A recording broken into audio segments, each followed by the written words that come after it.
आयुष्याचं वाटोळ करून घ्यायचं नसेल तर अशा 4 प्रकारचे व्हायरस त्यांच्या अंगात आहेत, त्यांच्या सावलीला काय, त्यांच्या संगतीत काय, पण त्यांच्या मौतीला सुद्धा गेलं नाही पाहिजे. तुम्हाला वाटत असेल ही एवढं हार्श भाषेत का बोलते, पण ही काळाची गरज आहे. जर अशा लोकांच्या संगतीत तुम्ही राहत असाल, अशा लोकांसोबत तुम्ही काम करत असाल, अशा लोकांसोबत तुम्ही वावरत असाल, तर डेफिनेटली तुमची ग्रोथ थांबणार आहे, डेफिनेटली तुमचं आयुष्य स्पॉइल्ड होणार आहे. या प्रकारामध्ये तुमचे मित्र, तुमचे मैत्रीण, तुमचे कलिग, तुमचे नातेवाईक, पाहुणे रावळे कोणीही येऊ शकतं. नमस्कार मंडळी, मी मृणाल चौधरी तुमचं स्वागत करते एका आपल्या नवीन व्हिडिओमध्ये. तर कोणते हे 4 प्रकारचे व्हायरस आहेत? तर पहिला व्हायरस म्हणजे निगेटिव्हिटी. जर निगेटिव्ह लोक, निगेटिव्ह थॉट प्रोसेसचे लोक तुमच्या आजूबाजूला असतील, तुमच्या सोबत असतील, तर डेफिनेटली तुमची थॉट प्रोसेस सुद्धा निगेटिव्ह होणार. त्यांना नेहमीच वाटतं काय यार, हे कसं शक्य आहे, हे होऊच शकत नाही, ते मी करूच शकत नाही, ते तू सुद्धा करू शकत नाही. ऑटोमॅटिक ते तुमचा माइंडसेट चेंज करतात. तर अशा लोकांपासून तुम्ही दूर राहिलं पाहिजे, कारण निगेटिव्ह लोक म्हणजे सगळ्यात घातक असतात. कारण त्यांचा कोणत्याही गोष्टीकडे बघण्याचा थॉट प्रोसेस हा पूर्ण निगेटिव्ह असतो, नकारात्मक असतो. साधी गोष्ट जरी असेल, एखादी गोष्ट जरी त्यांना करायची असेल, तरी त्यांचा पहिला पॉइंट ऑफ व्ह्यू काय असतो की नाही यार, हे मला जमणारच नाही, किंवा नाही यार, हे तुला जमूच शकत नाही, हे आपण करूच शकत नाही, हे शक्यच नाही. इतका निगेटिव्ह थॉट्स त्यांच्या डोक्यात भरलेले असतात, असे कुटकुटके भरलेले असतात. जर असे लोक आपल्या आजूबाजूला असतील तर आपण काय प्रगती करणार, काय आपण सक्सेस होणार आहे? कारण थॉट प्रोसेस हा खूप जास्त इम्पॉर्टंट पॉइंट आहे, त्याच्यापासूनच सगळ्या गोष्टी चालू होतात. तर हा झाला पहिला व्हायरस. किती घातक आहे तुम्हाला कळालेलंच असेल, तुम्ही अनुभव देखील घेतलेला असेल. अशा लोकांचं, असे लोक जर आपल्या संगतीत असेल, आपल्या सोबत असेल,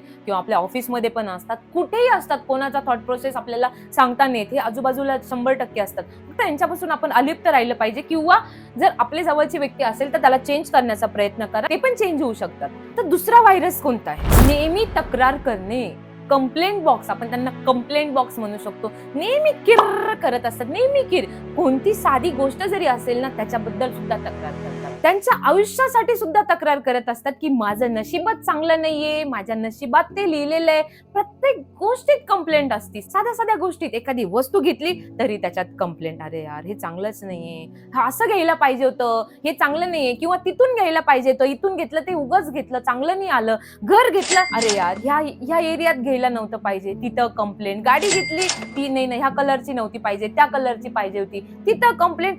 छोट्या गोष्टीत, घरातल्या छोट्या गोष्टीत सुद्धा किर करतात. ही वस्तू इथेच का ठेवली, ती त्याबद्दल पण किरकिर करतात. ही गोष्ट तिथे का ठेवली, त्यात पण किर करतात. म्हणजे एकदम किर आयटम असं, एकदम कंटिन्यू कंप्लेंट. समजा नवरा किर असेल, ते हेच खायला का केला, त्याला 4 वेळेस विचारलं असतं, बाबा काय बनवायचं आज जेवायला, त्याने जी सांगितलेली भाजी पदार्थ बनवला तरी त्यात किर असतं.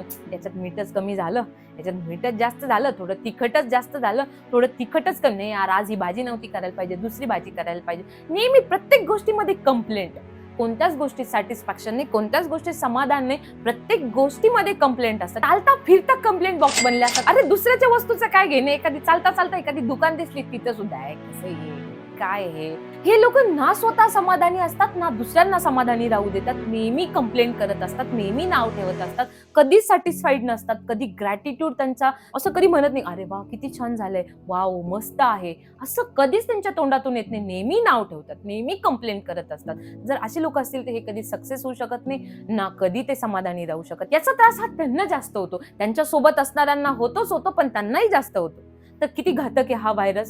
तर तिसरा व्हायरस कोणता आहे? जेलसी आणि टोमणे मारणारे लोक. अशा लोकांपासून दूर राहिलं पाहिजे. ती म्हण आहे ना, निंदकाचे घर असावे शेजारी, नक्की असायला पाहिजे. शेजारी नक्की पाहिजे, तर आपली प्रगती होती. पण इतकी पण नाही पाहिजे की आपण आपल्यावरच डाऊट घेतो, आपण आपल्यावरचा विश्वास विसरून जाऊ, सेल्फ डाऊट मध्ये जाऊ. तुम्ही घर जरी घेतलं, अरे 2 BHK घेतलं का, 3 BHK घ्यायला पाहिजे. तुम्ही गाडी जरी घेतली तरी का, अरे हीच घेतली का, किंवा कलर हा का घेतला.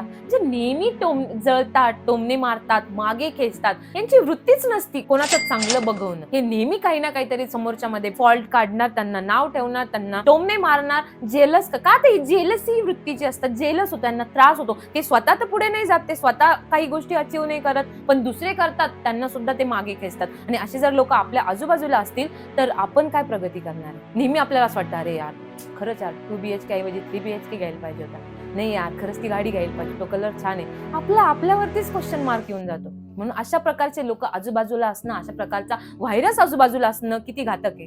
तर आपण 3 व्हायरसेस पाहिलेत. पहिलं म्हणजे निगेटिव्ह व्हायरस, सगळ्यात घातक व्हायरस आहे आणि हा आजूबाजूला डेफिनेटली असतो. दुसरा म्हणजे नेहमी कंप्लेंट बॉक्स, नेहमी तक्रारी करणारा. तिसरा म्हणजे टोमणा मारणारा जेलसी व्हायरस, नकोय आजूबाजूला. तर चौथा व्हायरस कोणता आहे? चौथा व्हायरस म्हणजे टायमाचं भान नसणारा, नेहमी टाइम वेस्ट करणारा, टाइम वाया घालवणारा व्हायरस. हा सगळ्यांच्या लाईफमध्ये कुणीतरी एक ना एक डेफिनेटली असतोच असतो. असा व्हायरस जर तुमच्या आजूबाजूला असेल तर त्याचा वेळ तर तो कसा घालवतो त्याला पण कळत नाही. आपण त्याच्यासोबत जर असलो तर आपलाही वेळ कसा जातो आपल्यालाही कळत नाही. एकदा का तो व्हायरस गप्पा मारायला बसला, घंटे उठत नाही. ना त्याला त्याच्या कामाचं भान असतं, ना त्याला दिवसाचं भान असतं, ना त्याला त्याच्या जबाबदारीचं भान असतं, ना त्याचं काय त्याला अचीव करायचंय, ना कशाचंच भान नसते. एकदा बसला निवांत बसणार, गप्पा मारणार, चल जेवायला जाऊ, चल फिरायला जाऊ, चल थोडासा टाइमपास करू, चल चक्कर मारून येऊ, असा टाइमपास करणार, असा टाइम वेस्ट करणार की माणसाचं जे काही नियोजन लावलेलं असतं सगळं वाया. आपण लास्ट व्हिडिओमध्ये पाहिलं होतं टाइम मॅनेजमेंट, की उद्याचा दिवस आज मॅप करा. अशा लोकांनी दिवस मॅप जरी केला तरी काहीही उपयोग होत नाही. तर ह्या प्रकारचे लोक स्वतःचाच टाइम वेस्ट नाही करत, हा दुसऱ्यांचा टाइम वेस्ट करतात.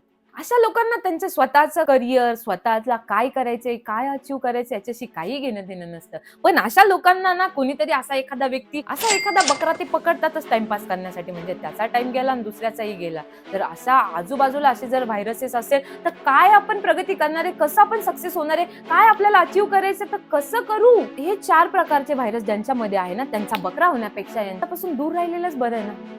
कशाला आपल्या आजूबाजूला निगेटिव्ह, कंप्लेंट बॉक्स, किरकिर, ते टॉक्सिकपणा, ते जेलसीपणा, टोमणे, वेळ वाया घालून नको ना. आपण आपलं काम भलं आणि आपण आपली लाईफ भली. व्हिडिओ चालू करण्या अगोदरच मी सांगितलं होतं की अशा लोकांच्या सावलीत नको, त्यांच्या संगतीत नको. कारण हे 4 प्रकारचे व्हायरस इतके घातक आहे की आपली लाईफ, म्हणजे आपल्याला ह्या रस्त्याने जायचंय, आपण वेगळ्याच रस्त्याला वाटचाल करतो. तर अशा लोकांच्या सानिध्यात राहिलं पाहिजे, जे लोक पॉझिटिव्ह आहेत, जे लोक करिअर बद्दल बोलतात, सक्सेस बद्दल बोलतात, त्यांच्या ग्रोथ बद्दल बोलतात, नेहमी ते ग्रोथ बद्दलच विचार करतात. अशा लोकांच्या जर सानिध्यात राहिलं तरी आपला माइंड आपण चेंज होऊ शकतो. त्यांचा इम्पॅक्ट आपल्यावरती पडतो. ऑटोमॅटिक आपण तसा विचार करायला लागतो आणि आपण ते प्रॅक्टिकल, आपण ते कृतीत आणतो आणि आपली लाईफ सुद्धा सक्सेस होऊ शकते. मग या व्हायरसेस मध्ये राहायचं की चांगल्या लोकांमध्ये राहायचं, वेळीच तुम्हाला हे व्हायरसेस कळाले पाहिजे. कारण ते आपल्या आजूबाजूला, शेजारी पाजारी कुठेही असू शकतात. हे व्हायरसेस ओळखून त्यांच्यापासून दूर राहिलं पाहिजे, किंवा त्यांना तुम्ही चेंज पण करू शकता, किंवा तुम्ही चांगल्या लोकांमध्ये जा, त्यांच्या आजूबाजूला राहा, त्यांच्या सोबत राहा. डेफिनेटली तुमची लाईफ सक्सेस होईल. तुम्ही त्या प्रकारे विचार करायला लागतात, त्या प्रकारे वागायला लागतात, त्या प्रकारे कृती करतात, त्या प्रकारे तुम्ही सक्सेस होतात. तर मंडळी, तुमच्या आजूबाजूला हे व्हायरसेस नक्कीच असणार आहे. जर असतील कुणी म्हणजे कोणामध्ये हा व्हायरस असेल तर प्लीज कमेंट बॉक्स मध्ये तुम्ही त्यांचं नाव सांगू शकता. निगेटिव्ह वाला असेल, कंप्लेंट बॉक्स वाला असेल, टोमणे मारणारा असेल, जेलसी असेल, किंवा तुमचा टाइमपास करणारा असेल तर प्लीज त्यांचं नाव तुम्ही कमेंट बॉक्स मध्ये लिहू शकता. तर मंडळी, तुम्हाला हा व्हिडिओ आवडला असेल तर प्लीज लाईक करा, शेअर करा, आणि चॅनलवरती नवीन असाल तर प्लीज सबस्क्राईब करा. मी मृणाल चौधरी तुमची रजा घेते. धन्यवाद.